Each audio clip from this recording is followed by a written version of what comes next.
Good morning students. I am educator of Bhakti International School.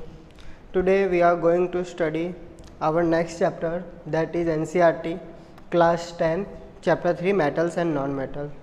In this chapter we will deeply study about metals and non-metals and their properties.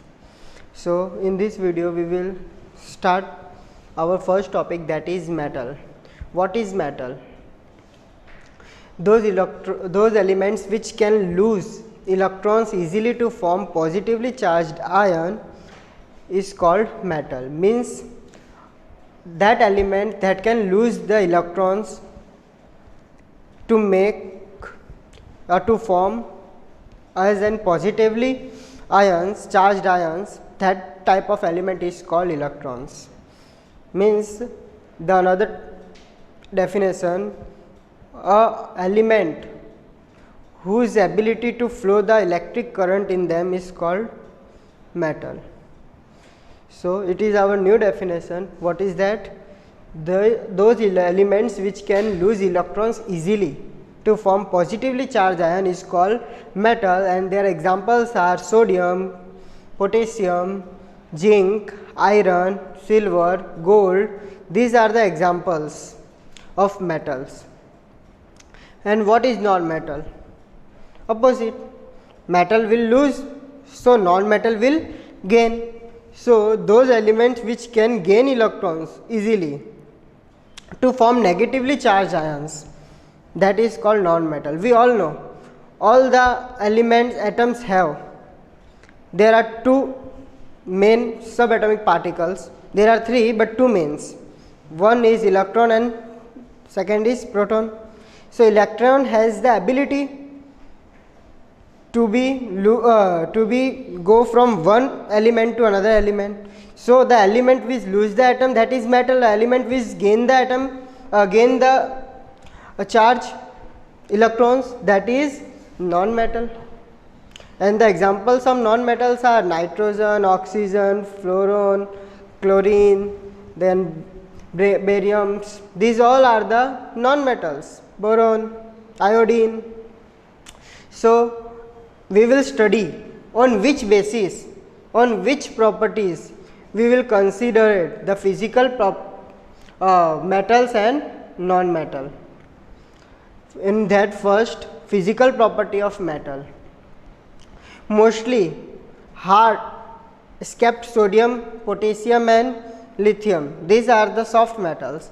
But instead of this, except these metals, mostly all the metals are hard, means they are rigid in nature.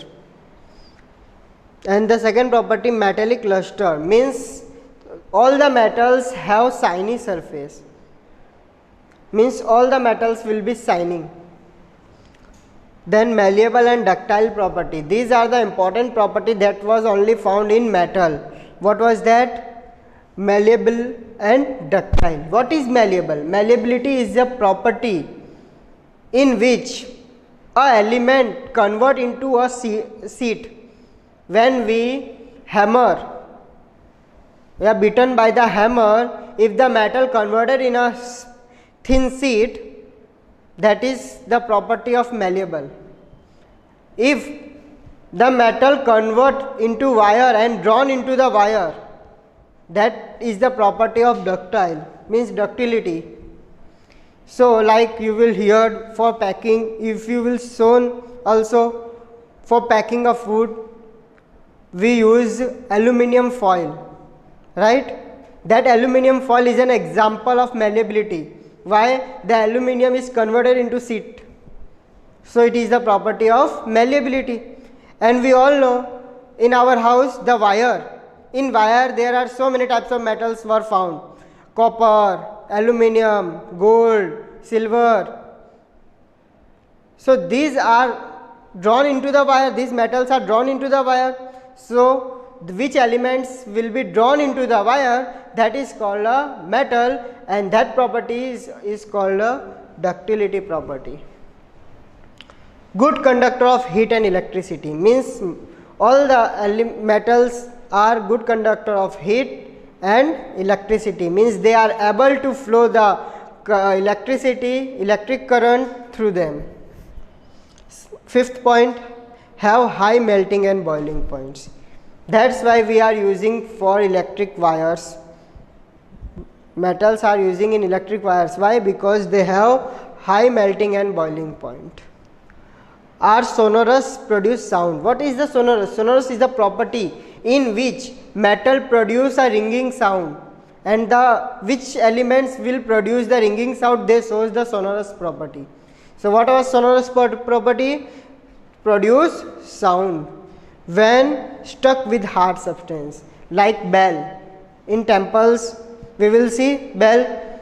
So what, when we strike the bell, it produces a ringing sound. That type of property is called sonorous, and it is property of metal.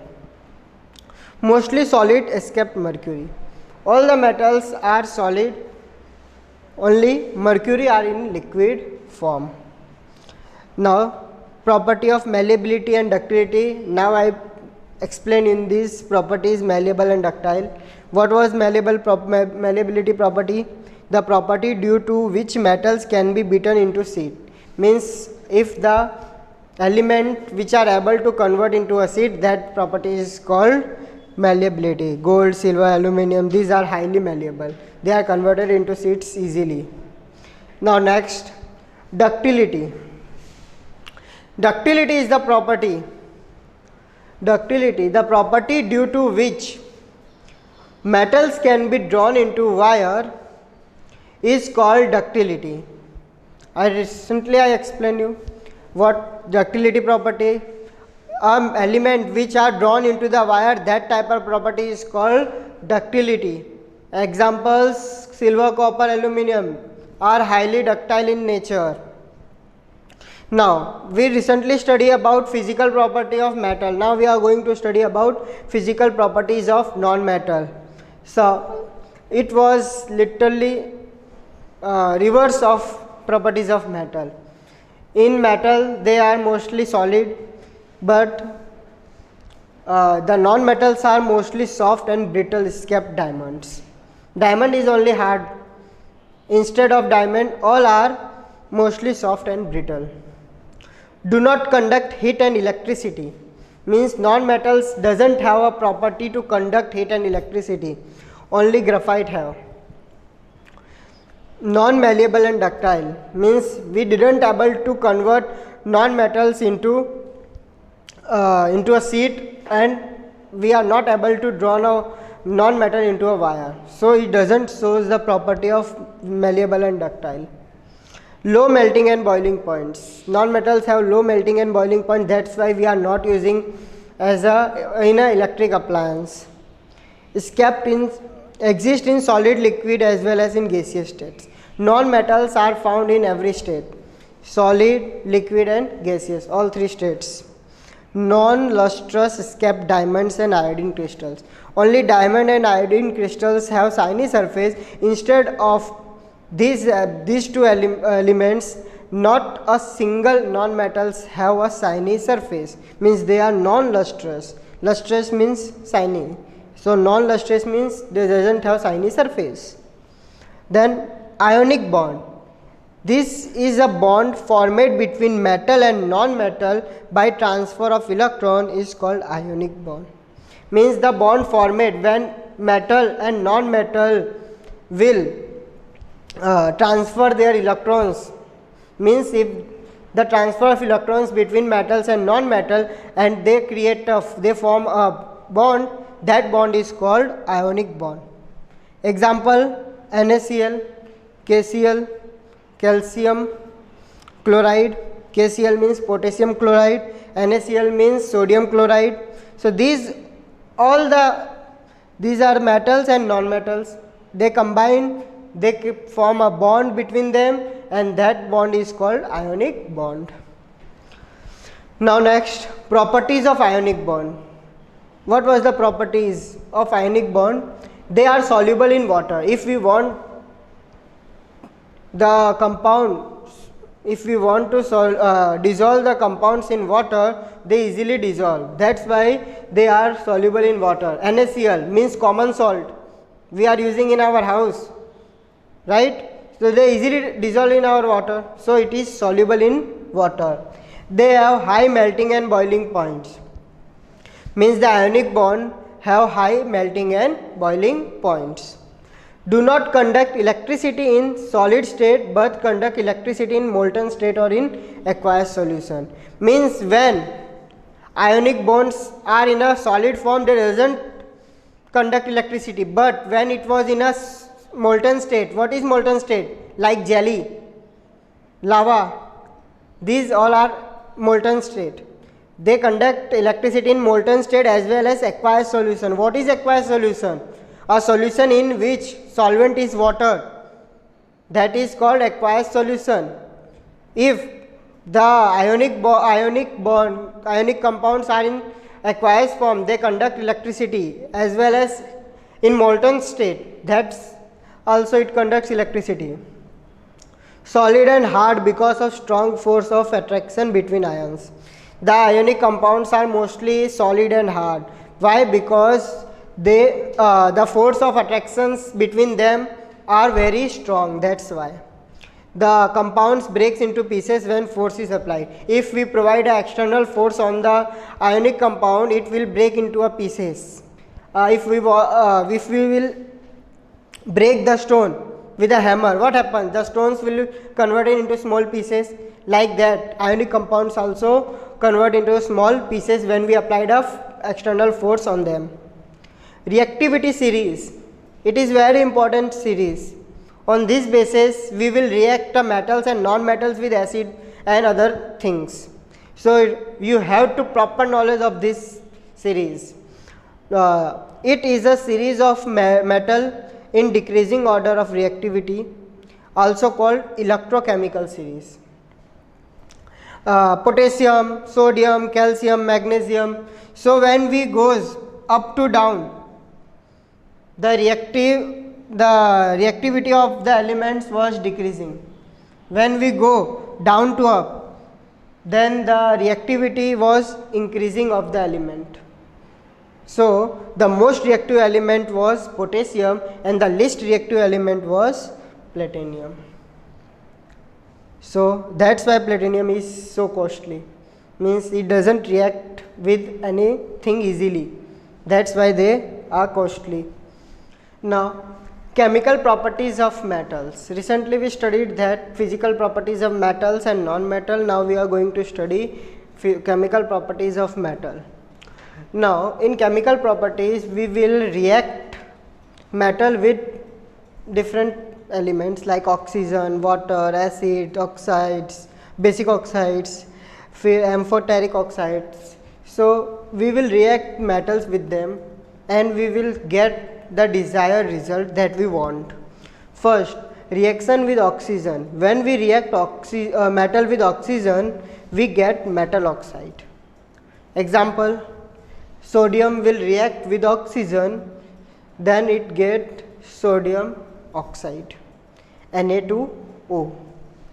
Right, like magnesium react with oxygen, then it gets magnesium oxide. Zinc react with oxygen, then we get zinc oxide. So when we react metal with oxygen, we always get metal oxide.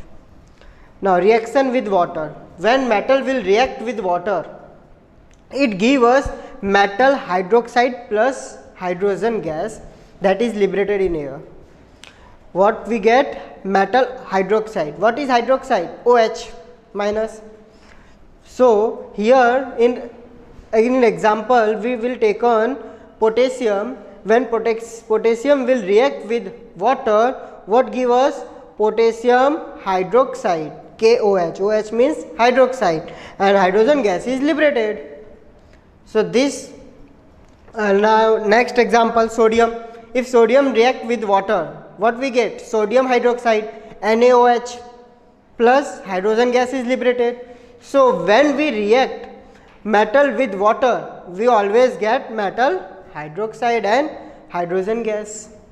Now reaction with acid. When metal will react with acid, what we get? We get salt plus hydrogen gas. Here example, when magnesium is react with HCl, hydrochloric acid, then it gives us magnesium chloride plus hydrogen gas MgCl2. Now fourth, basic oxide, metal oxide plus water. When metal oxide, here what we taken, basic oxide. Basic oxide means metal oxide. We have to react metal oxide with water. What we get? Metal hydroxide. When we react metal oxide plus water, we get metal hydroxide. Na2O, sodium oxide. When react with water, it gives us NaOH, metal hydroxide, sodium hydroxide. Now last, amphoteric oxide. Amphoteric oxide is the reaction of aluminium and zinc. Means we have to react only aluminium and zinc in amphoteric oxide. So aluminium oxide will react with hydrochloric acid. It gives us aluminium chloride plus water.